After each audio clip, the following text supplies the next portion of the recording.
এখানে অনেকেই আছিস যারা ফটোগ্রাফি, ওয়েব ডিজাইনিং বা বিভিন্ন বিষয়ে তারা নিজেরা কাজ করিস, স্টার্টআপ বিজনেস হিসেবে কেউ কাজ করছিস। তো আমাদের কলেজেও একটা যেমন প্লেসমেন্ট সেল আছে, তেমন একটা ইনোভেশন এন্ড ইনকিউবেশন সেল আছে, অর্থাৎ কিভাবে স্টার্টআপ বিজনেস হবে, এন্টারপ্রেনারশিপ ডেভেলপমেন্ট কি করে করা যায়, কোথা থেকে ব্যাংকের লোন পাওয়া যায়, কি করে মুদ্রা লোন অ্যাপ্লাই করতে হয়, এই যে বিষয়গুলো, বিভিন্ন বিষয়গুলো। এবং এমএসএমই আমাদের মধ্যেই কলেজে একজন স্টুডেন্ট রয়েছেন যিনি গুজরাটে তার 3টি ইউনিট রয়েছে, ব্যবসা করছেন, তার আন্ডারে 200 মহিলা কর্মচারী কাজ করছেন। তো ও আজকে এসছে। আমাদের বর্তমানে পল সায়েন্স অনার্সের স্টুডেন্ট মধুমিতা মণ্ডল রয়েছে এখানে। তো আমরা এখানে একটা ছোট টকের আয়োজন করেছি। তো আমি এই অনুষ্ঠানের সবার আগে বলার জন্য অনুরোধ করব আমাদের বিভোকের অ্যাডভাইজারি কমিটির মেম্বার এবং আমাদের কলেজে স্কিল ডেভেলপমেন্ট বা এই যে ইউনিট রয়েছে তার সবসময় পৃষ্ঠপোষকতা যিনি করেন, ডক্টর সৈকত মণ্ডলকে অনুরোধ করছি অনুষ্ঠানটি শুরু করার জন্য। এই সেলটার মাধ্যমে আমাদের মূল উদ্দেশ্য যেটা, সেই উদ্দেশ্যটার হচ্ছে গিয়ে পড়াশুনো শেখার পর, মানে শিক্ষান্তে, যে কোনো শিক্ষান্তে একমাত্র মূল লক্ষ্য যদি তোমার হয় সরকারি চাকরি, তাহলে গোটা রাজ্য সহ গোটা দেশে সরকারি চাকরির সংস্থানের কত আর লোক সংখ্যা কত, তার পার্সেন্টেজ যদি তুমি করো, তাহলে তো একটা বড় সংখ্যক মানুষ হাতে কোনো অর্থই থাকবে না এবং তার খাওয়া দাওয়া বন্ধ হয়ে যাবে, সে তো তার জীবিকা চালাতে পারবে না। আর তাই যদি হতো কেবলমাত্র শিক্ষান্তে এই সরকারি চাকরির মাধ্যমে তোমার জীবিকা নির্বাহ করবে, আর কোনো মাধ্যম থাকবে না, তাহলে যে মাধ্যমগুলোর মাধ্যমে আমাদের জীবন চলে, যেমন ধরো আমি সকালবেলা আলু পেঁয়াজ মাছ কিনতে গেছিলাম, তাহলে সেই লোকটা যার কাছ থেকে আলু কিনেছি, পেঁয়াজ কিনেছি, মাছ কিনেছি, সেই লোকটারও যদি সিদ্ধান্ত থাকতো যে আমি সরকারি চাকরি করব, এটা করব না, তাহলে আমাকে আলুটা কে দিত? আমাদের এই পরিবেশের চারিদিকে যা যা তো আমরা গ্রহণ করছি, এই যে জামা প্যান্ট গুলো পরে আছো, ওই লোকটা যদি বলতো আমি দোকান খুলবো না, আমি চাকরি করবো না, বাড়ি না খেয়ে থাকবো, জল খেয়ে থাকবো, প্রকৃতি শুধু জল দিয়েছে আর ফল দিয়েছে, তো সেই ফল আর জল খেয়েই থাকবো, আমি যতদিন বাঁচি বাঁচবো, সরকারি চাকরি করবো, আমি জামা প্যান্টের দোকান খুলবো না, তাহলে আমাদের জামা প্যান্ট কে দিত? ভাবনাটা এই জায়গা দিয়ে যদি ভাবো, তাহলে এর বাইরে বহু সংস্থান আছে, মানে প্ল্যাটফর্ম আছে, যেখানে তুমি নিজেকে প্রতিষ্ঠিত করে নিজেই রোজগার করতে পারো এবং কারোর উপর অপেক্ষা করতে হয় না, স্বাধীনভাবে এসে ব্যবসা করতে পারো, তুমি অন্য কিছু করতে পারো। সেই বিষয়েই একটা পরিষ্কার ধারণা যদি তোমাদেরকে দেওয়া হয়, সেই বিষয়ে তোমাদেরকে যদি গ্রুমিং করা হয়, সেই বিষয়ে তোমাদেরকে যদি মানে আগ্রহ বাড়িয়ে তোলা হয়, তাহলে দেখা যাবে শিক্ষান্তে তোমরা বেরিয়ে কিছু করার চাহিদা তোমাদের মধ্যে তৈরি হবে। আর একটা চাহিদা তোমরা তৈরি করো। এবার আমরা ডেকে নিচ্ছি একটুখানি অল্প কথায় বলার জন্য দেবাশিসকে। আচ্ছা, আমি এই পার্টিকুলার কোর্সটার সঙ্গে, মানে আমাদের যে স্কিল ডেভেলপমেন্ট ইউনিট আছে, সেটা 2015 সালে শুরু হয়। তো সেই একদম প্রথম থেকেই এটার সঙ্গে জড়িত। এবং আমাদের তোমরা জানো এখানে বিভোগ এবং কমিউনিটি কলেজের কোর্স চলে। বিভোগের আন্ডারে 3 ইয়ার্স ডিগ্রি এবং কমিউনিটি কলেজের আন্ডারে 1 ইয়ার্স ডিপ্লোমা কোর্স চলে। এবং একটি 1 ইয়ার ডিপ্লোমা কোর্সের ওয়েব ডিজাইন ডেভেলপমেন্টের পুরোপুরি দায়িত্বে প্রথম থেকেই আছি। এবং এই সরকারি চাকরি করব বা একটা পার্টিকুলার সেক্টরেই যাব, তাদের তৈরিটা একদম অনেক তার তৈরি হতে হয় অনেক আগে থেকে। সেটা যখন হয়নি, তাহলে একটা পার্টিকুলার ডোমেন ধরে স্কিল জেনারেট করতে হবে। স্কিল জেনারেট করলেই আমরা পাবো। তোমাদের সবার সফলতা আশা করি আগামী দিনে। সবাই ভালো করে শেখো, যা শিখছো, যে ডোমেনে কাজ করতে চাও সেই ডোমেনের স্কিলটাকে অ্যাকোয়ার করো। তার কোনো মানে নেই, মানে কি বলবো, সাবস্টিটিউশন হয় না। এটা সবসময় মাথায় রাখবে। ঠিক আছে, ধন্যবাদ। এবার আমি অনুরোধ করব আমাদের কলি, অথচ একটু আলাদা, মানে আমরা গরমে থাকি, উনি ঠান্ডায় থাকেন, কালিম্পংয়ের বাড়ি। এবং ওইখানে কালিম্পংকে কেন্দ্র করে, পাহাড়কে কেন্দ্র করে কিভাবে ওদের জীবনযাত্রা এবং এমএসএমই বা স্মল স্কেল ইন্ডাস্ট্রি কি করে গড়ে উঠছে, এটা কিন্তু খুব গুরুত্বপূর্ণ। স্মল স্কেল ইন্ডাস্ট্রি কিন্তু আগামী দিনের টার্গেট। চীন কেন এগিয়ে গেছে ইন্ডেক্সে? স্মল স্কেল ইন্ডাস্ট্রি দিয়ে এগিয়ে গেছে। তো সেক্ষেত্রে ভারতও কিন্তু আগামী দিনে সেই পথেই যাচ্ছে। সিলিকন হাবের কথা হচ্ছে, বা বড় বড় যে বিষয়গুলো হচ্ছে তার পিছনে কিন্তু এমএসএমই এর একটা বিশাল অবদান রয়েছে। তো আমি এখন over to Rajat Tamang sir. Thank you so much Nirban sir. আজকে স্কিল ডেভেলপমেন্টের উপরে কথা হচ্ছে, আলোচনা হচ্ছে। তাহলে আমি কয়েকটা কথা বলবো যে আমি নিজে উইটনেস করেছি, চোখে দেখেছি। তারপর আমাদের মানে ওখানে কালিম্পংয়ের মানে কিভাবে করা যায় বা কি করেছি বা আমি নিজে কি করেছি সেটা আমি কিছু বলবো, ঠিক আছে? দাদু আর্মিতে ছিল, আমিও খুব দাদুর কথা শুনে, ঠিক আছে, স্পোর্টস খেললাম, এইদিকে দেখেছি, একদম আমার একদম রোগা ছিলাম। বাই মানে জানি না কপালে কি ছিল ছিল না আমি তখন। তারপর গেলাম, ঠিক আছে, রিক্রুটমেন্ট, সেখানে গেলাম, হলো না। এত প্রচেষ্টা করার পর আরও একবার করলাম। তারপর আর একটা টার্নিং পয়েন্ট এলো, এটা তো মানে একটা বুঝে গেলাম কি মানে জীবনে কিছু করতে হবে। তারপর পড়াশোনা, যে বললো কি সবাই সরকারি চাকরিতে ঢুকবে না, ঢুকতে পারে না, সেটা নেই, মানে আমি ডিসকারেজ করছি না, আমি এনকারেজ করছি, করতে হবে, চেষ্টা করতে হবে, আমি ঢুকবো, ঠিক আছে। এটা কারণ হচ্ছে মনের একটা, যদি তুমি ভাবো কি মানে তুমি চেষ্টা করতে চাও, if there is a way there is a way, যদি তোমার ইচ্ছা থাকে নিশ্চয়ই কিছু এখানে উপায় আছে। ধন্যবাদ রজত তামাং স্যারকে, কারণ স্যার কিন্তু অনেকগুলো স্কিল ডেভেলপমেন্টের পার্ট ছুঁয়ে গেলেন এবং ব্লগিং এর কথা শুনতে শুনতে মনে হচ্ছিল ঝিলামের কথা। ঝিলাম উইথড্র করেছে নিজেকে ফেসবুক থেকে, দেখতে হবে হিস্ট্রি যে যারা ব্লগারদের মধ্যে এখন অন্যতম বাংলার ঝিলাম কুইট করেছে, কারণ এখন তার কন্টেন্ট কেউ নিচ্ছে না, রিচ পৌঁছাচ্ছে না। তো জার্নালিজমের স্টুডেন্ট হিসেবে কিন্তু এইগুলো একটু মাথায় রাখা দরকার যে কন্টেন্ট ক্রিয়েশনে প্রচুর পয়সা আছে, পয়সা কিন্তু এটা উঠছে, বিশেষ করে রুরাল বেঙ্গলে।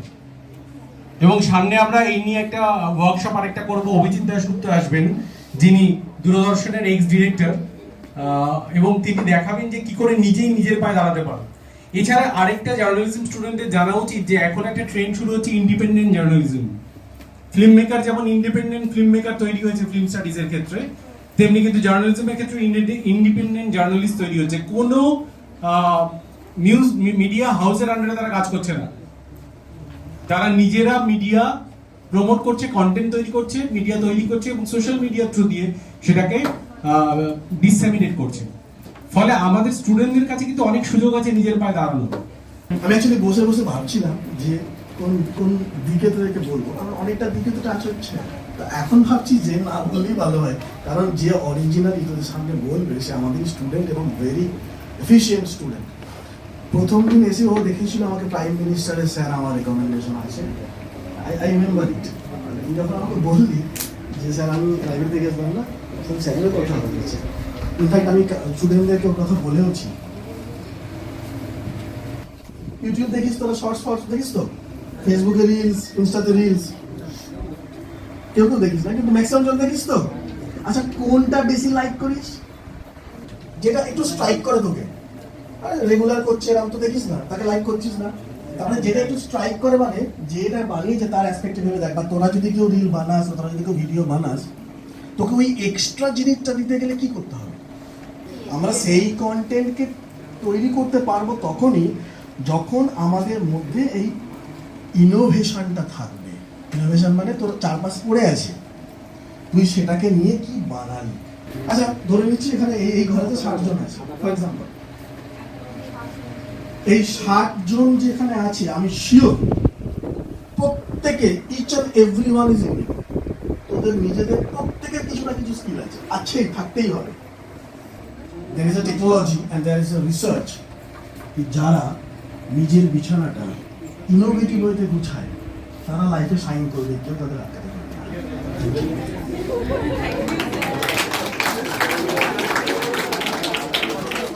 থ্যাংক ইউ অভিক স্যারকে।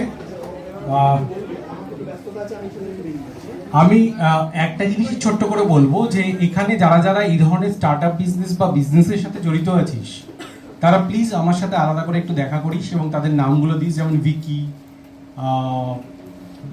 তোর নাম জানো কি? তানিয়া, এরকম যারা যারা আছে নিজেরা কাজ করছে। অ্যাকচুয়ালি আমার একটা জিনিস মনে হয় যেটা, যে ইনোভেশন বা এই যে ইনকিউবেশন, এই পার্টটা নির্ভর করছে স্টুডেন্টদের ওপর, এবং তোদের মধ্যে এনর্মাস স্ট্রেংথ রয়েছে। দেখবি বিভিন্ন জায়গায়, এবং আমি বিভিন্ন জায়গায় তোদের সাথে যোগাযোগ করছি, যাতে ছোট ছোট বিজনেস তোরা কি করে করতে পারিস। আচ্ছা বলতো, ইসরোর এই যে চন্দ্র অভিযান, এটা তোদের ভালো করে লেগেছিল না ভালো লাগেনি? কেন কম পয়সায় ইসরো চন্দ্র অভিযান করতে পেরেছিল? মিশন মঙ্গলে একটা সিনেমা বেরিয়েছিল, দেখেছিস তোরা? কি কি করতে করতে বেরোলো? এটা কিন্তু সত্যি ঘটনা। লুচি ভাজা, গ্যাসটাকে অফ করে দাও, গরম তেলে লুচিটা ভাজা হয়ে যাচ্ছে। তাহলে তুমি একটা সময় গিয়ে তোমার যেহেতু ফুরিয়ে যায় যে ভেতরে যেটা আছে ফুয়েল, সেই ফুয়েলটাকে নিভিয়ে দাও, ওই গতিতেও সব চলতে থাকবে, এবং একটা সার্টেন টাইমের পর ও ছিটকে বেরিয়ে যাবে কক্ষপথ থেকে। সেটাই করা হয়েছে। বাস্তবে কেউ কি অ্যাপ্লাই করেছিস? No sir. কিন্তু মালবিকা করেছে। এই জন্যই ও আলাদা, যারা হাটকে। ওর আন্ডারে 3টে এমএসএমই ইউনিট গুজরাটে, এখানে নয়, পশ্চিমবঙ্গে বসে কাজ করছে না। তাহলে এই যে একজন নারী হয়ে একটা অল্প বয়সী মেয়ে কিভাবে গুজরাটে গিয়ে কাজ করতে পারে, সে অভিজ্ঞতা ওর থেকে একটু শেয়ার কর। এটাই লাস্ট, তারপর আমি তোদের ছেড়ে দেবো। নমস্কার, এখানে উপস্থিত আমাদের শিক্ষক মহাশয়কে আমার শুভেচ্ছা এবং ভালোবাসা রইল, সকল ছাত্রছাত্রীদের। এবং স্যার বললো না, প্রত্যেকের মধ্যে একটা কিছু না কিছু সৃষ্টি হয়। তা আমার মধ্যে সৃষ্টি হয়েছে আমি নিজে আগে দাঁড়াবো। নিজে যদি না দাঁড়াতে পারি তাহলে কেউ কিন্তু আমাকে হাতে কিছু করে দেবে না। নিজে যদি ভালো থাকতে হয় তাহলে নিজেকে আগে দাঁড়াতে হবে, নিজের রোজগারটাকে স্ট্রং করতে হবে। দেখো, সরকার বলো, যেই বলো না কেন, আমাদের কেউ কিন্তু কিছু করে দেয় না। আমাদের ডিগ্রি হতে হবে, তারপরে কি আমরা সেখানে লাইন দেবো, নিজেদের যোগ্য তা প্রমাণ করবো। তাহলে যদি আমরা 100 জনের মধ্যে যে সিলেকশন আমাদের হয়, তাহলে হয়তো আমরা জব পেতে পারি। কিন্তু সেটা না করে যদি আমরা সকলেই মিলে যদি কিছু না কিছু করি, স্যার যেটা ন্যাশনাল স্কিল ডেভেলপমেন্ট কর্পোরেশন, যেটা হচ্ছে NSDC, এটা হচ্ছে আপনাদের এখানে নিড অফ স্কিল ডেভেলপমেন্ট যেটা এসছে, এটা অ্যাকচুয়ালি এটা হচ্ছে যে 2000 সাল থেকেই কিন্তু সেন্ট্রাল গভর্নমেন্ট, বিভিন্ন স্টেট গভর্নমেন্ট মিলে কিন্তু বিভিন্নভাবে ভোকেশনাল ট্রেনিং এর মাধ্যমে ছেলে মেয়েদের নানান রকম কিন্তু ট্রেনিংও দিয়েছিল। অনেকে নিয়েছে, বিডিও অফিসে হতো, তারা অনেকে গেছে সেখানে, আবার অনেকে করেও। কিছু কিছু লোক সেখান থেকে হয়তো কিছু না কিছু গার্মেন্টস, ছোট ছোট এরকম কিছু না কিছু করেছে। তো আমার মনে হয় এই যে গ্রামের যেসব ছেলেগুলো যারা আমাদের সহকর্মী বা কলেজ থেকে যারা পাস আউট হবে, এখন বেরিয়ে যাবে তোমরা, তাহলে তারা কিছু না কিছু করতে পারবে। গ্রামে দেখো, ছোট ছোট তোমাদের কারো 1 বিঘা জমিও আছে, সেখানে ছোট্ট একটা পুকুর করতে পারো, সেখানে মাছের ডিম থেকে মিন তৈরি করে সেগুলো বিক্রি করতে পারো, সেটাও কিন্তু একটা বিজনেস। আজকে দেখো, আমি এখান থেকে কিন্তু গুজরাটে চলে গেছি অনেক বছর আগে। সেখানে কিন্তু আমি একটা প্যাডের, যেটা হচ্ছে খুব ইম্পর্টেন্ট আমাদের হেলথের জন্য, কারণ আমাদের ভারতবর্ষে 35% মহিলারা মাত্র প্যাড ইউজ করে। লজ্জা পায়, কোনো দোকানে গিয়ে বলতে লজ্জা পায়, বা যে চাইতে লজ্জা পায়। গ্রামের মধ্যে এই জিনিসটা আছে। আমি পুরো ভারতবর্ষের বিভিন্ন স্টেট আমি ঘুরে দেখেছি, তখন কিন্তু দেখেছি যে মেয়েদের কিন্তু এই সমস্যাটা অনেক বেশি বেড়ে এসছে। তো সেইখান থেকে কিন্তু আমরা এগিয়ে কিন্তু সেই প্রজেক্টের উপর আমি নিজে কাজ করেছি, এবং তার সাথে সাথে আমি এখন পুরো ভারতবর্ষের 10,000 মহিলাদের ফ্রিও বিতরণ করেছি। তো সেই সাথে সাথে আমার মেয়েরা যারা রোজগার করে, আমার খুব ভালো লাগে যে আমার ছেলে মেয়েরা রোজগার করে। তো আমরা সবাই মিলে করতে পারি। তোমরা এখানে যারা আছো তারা ছোট ছোট গার্মেন্টস করো, একটা উষা থেকে বিভিন্ন জায়গা থেকে ছোট 2-3টে মেশিন কেনো, যাতে বেশি টাকা লাগবে না, 1 লাখ 2 লাখ টাকা করে লাগবে। যেমন আমার ইউএসএ ছোট্ট একটা বাড়ি আছে, আজকে কিন্তু আমি আত্মনির্ভর। এই শোভাকে দেখছো না, আমি যখন ওখানে থাকি তখন ওকে কল করি, মিডল্যান্ডে আমার বাড়ি আছে একটা। তা আমি কিন্তু ওই দেশের নাগরিকতা এখনো আমি নিইনি, কারণ OCI কার্ড হয় একটা স্যার। তো ওই জন্য না আমি এই দেশের নাগরিকতা এখনো রেখেছি, কারণ আমার দেশে কিছু করতে হবে। আমি তো বিজনেস ভিসা নিয়ে যাই। তো আমার ইচ্ছেটা কি জানো তো, যে আমাদের মতো আরো কিছু লোক বেরিয়ে আসুক। আজকে যদি আমাদের কলেজ থেকেও যদি এরকম 2-3টে ছেলে মেয়ে যদি বেরিয়ে আসে, ছোট ছোট কুটির শিল্প করুক। আজকে তো আমরা একটা চায়ের ইউনিট করেছি, কিন্তু ওটা আমি করতে পেরেছি কাদের জন্য? আমার ওয়ার্কারদের নিয়ে কিন্তু করেছি, আমি একা কিন্তু করিনি। আমার যারা ওয়ার্কার তারাই আমার সবকিছু, তাদের নিয়ে তাদের সহযোগিতায় কিন্তু আমি এই জায়গাটা করতে পেরেছি, গার্মেন্টস করতে পেরেছি। এইভাবে ছোট ছোট ছোট ছোট কিন্তু করে আজকে কিন্তু আমি একটা জায়গায় পৌঁছে গেছি।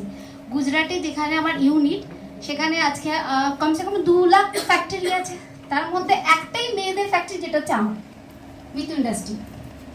তো এইরকম একটা পরিচিতি সার্কেল হয়ে গেছে, বিভিন্ন অ্যাওয়ার্ডগুলো পেয়েছি। এটা নেপাল, ইন্ডিয়ার যে এনভায়রনমেন্টের যে প্রোগ্রামটা হয়েছিল সাউথ দিল্লি ডিএম অফিস থেকে, ওখান থেকেও আমাকে কিন্তু অ্যাওয়ার্ড দিয়েছে। 72টা এনজিও থেকে অশোক স্তম্ভ পেয়েছি, সর্বসেবা ধর্ম অ্যাওয়ার্ড পেয়েছি।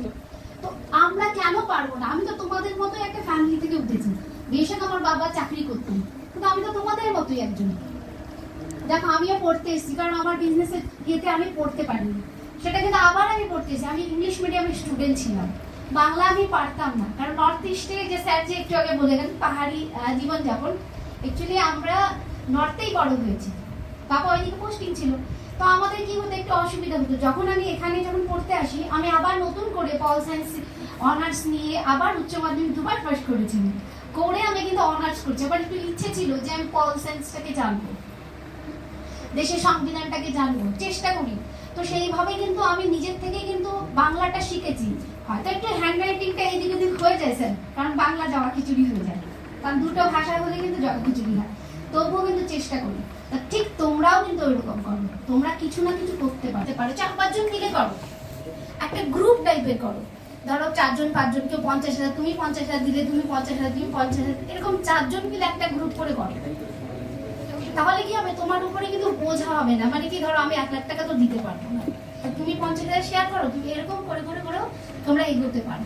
বিভিন্ন সংস্থাও আছে যেগুলো হচ্ছে তোমরা যদি ছোট ছোট, যেমন ধরো আমার লোন লাগেনি, সেটা আলাদা জিনিস, কিন্তু তুমি যদি কোনো ছোট একটা ইন্ডাস্ট্রি করো, সেখানে এখন গভর্নমেন্ট কিন্তু লোন দিচ্ছে।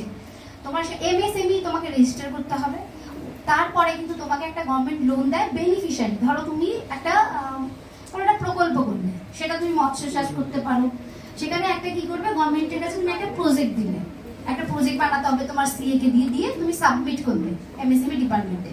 খাদি থেকে লোন দেয়, তো ওখানে রেজিস্ট্রেশন করাতে হয়। যখন তুমি ওখানে ফাইলটা দেবে, তারপরে কিন্তু তোমাকে একটা ওরা টাকা ধার্য করে, ধরো 1 কোটি টাকা।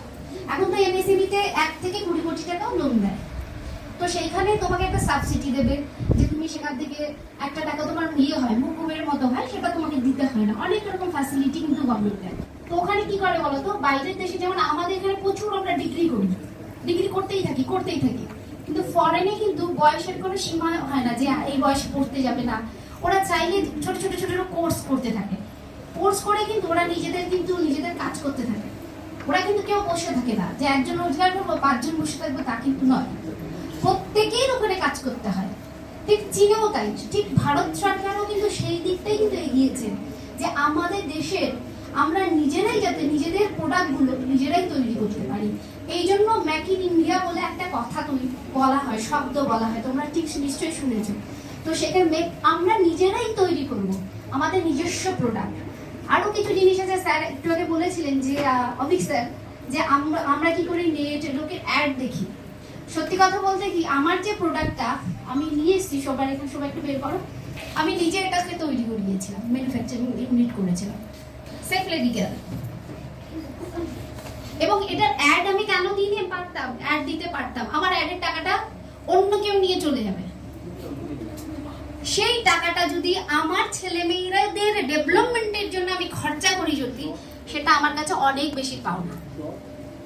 আমি জানো তো কি করেছি, যারা হচ্ছে ছোট ছোট যারা ব্যবসাদার, যেমন যে বাড়িতে শাড়ির ব্যবসা করে, তার যারা নাইটির ব্যবসা করে, এরকম আছে না অনেকে, দেখবে পার্লারের ব্যবসা করে, আমি সেই সব মেয়েদের আগে চুজ করেছিলাম। আহমেদাবাদ, বিভিন্ন জায়গায়, ডিফেন্সের ওখানে, প্রয়াগরাজ, এর আশেপাশে বিভিন্ন জায়গায়। তা আমি তাদের একটা রোজগারের পথ বের করে দিয়েছিলাম, যে তোমরা, আমি প্রথমে তাদের স্যাম্পল দিই, ফ্রি সাপোর্ট করেছি, তোমরা আগে লোককে দাও, ওটাই আমার অ্যাড, তারপরে তাদের রোজগারের ব্যবস্থা করেছি, যে তোমরা নিয়ে গিয়ে বিক্রি করো, ফুললি সাপোর্ট দিয়েছি। আজকে আমার মেয়েরা কিন্তু কেউ 10,000, কেউ 15,000, কেউ 20,000 টাকাও রোজগার করে, বিভিন্ন রকম। আমার চা আছে, তো এই ধরনের কাপড় চোপড়, আমার গার্মেন্টস ইউনিটও আছে। তো তারা কিন্তু এইভাবে কিন্তু এগিয়ে গেছে, নিজের পায়ে দাঁড়িয়েছে। আমার ভালো লাগে যখন আমার মেয়েরা আসে, তারা বিভিন্ন জায়গা থেকে যখন প্রতি মাসে, এটা কোনো লজ্জার বিষয় না, কাজের কোনো ছোট বড় হয় না, যে কোনো কাজ। আমিও কিন্তু দেখো পারতাম যে নর্মাল ভাবে ঘরে বসে থাকতে পারতাম, আমার নিশ্চয়ই ফ্যামিলি ব্যাকগ্রাউন্ডটা একটু হলেও বুঝতে পেরেছো। তো সেখান থেকে কিন্তু আমি কখনো কিন্তু বসে থাকিনি। আমার ঠাকুরদাদা যিনি ছিলেন, তিনি কিন্তু সর্বদাই বলতেন যে কখনোই কারো সামনে গিয়ে হাত পাতবে না, নিজে দাঁড়ানোর চেষ্টা করবে, আর সেটা কিন্তু আমি লক্ষ্য করেছি।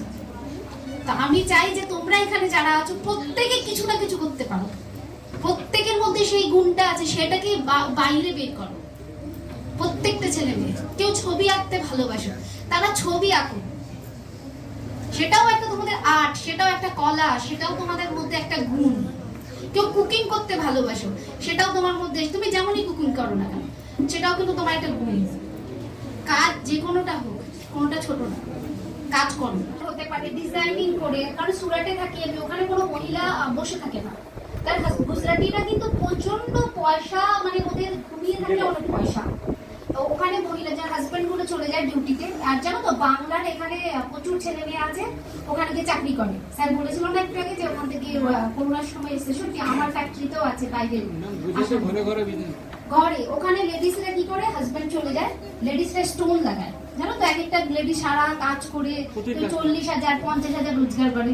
কেউ গরিব নেই ওখানে, প্রত্যেককে দেখি বিজনেসম্যান। আমি নিজেই অবাক হয়ে যাই, প্রত্যেকের গাড়ি 4-5টা গাড়ি বাইরে পড়ে থাকে, কেউ চুরিও করে না, কেউ লকও করে না। এবং আরেকটা জিনিস তোদেরকে এই প্রসঙ্গে আমি বলে রাখি, রাজারহাটেও কিন্তু প্রচুর পয়সার অপশন আছে। রাজারহাটের রূপোর কাজ হয়, আমি রাইট অর নট, কিন্তু সেটা মানে পিছন দিয়ে, যার জন্য শিল্পীদের যে টাকাটা পাওয়ার কথা সেটা তারা পায় না। নিজস্ব কিছু করো, তবে তো আমাদের রাজ্যের কিছু রেভিনিউ আসবে, রাজ্যের কিছু উন্নতি হবে, তোমাদের নিজস্ব উন্নতি হবে, সেটাই করো। আমি কিন্তু বললাম না, আমি মানে পড়াশোনাটা ব্রেক করে ফেলেছিলাম শুধু কাজের নেশায়, যে কাজ করতে হবে। তো আজকে আমার মনে হয় না তোদের খুব খারাপ লাগলো, কারণ জিনিসটা কিন্তু খুব প্রাসঙ্গিক।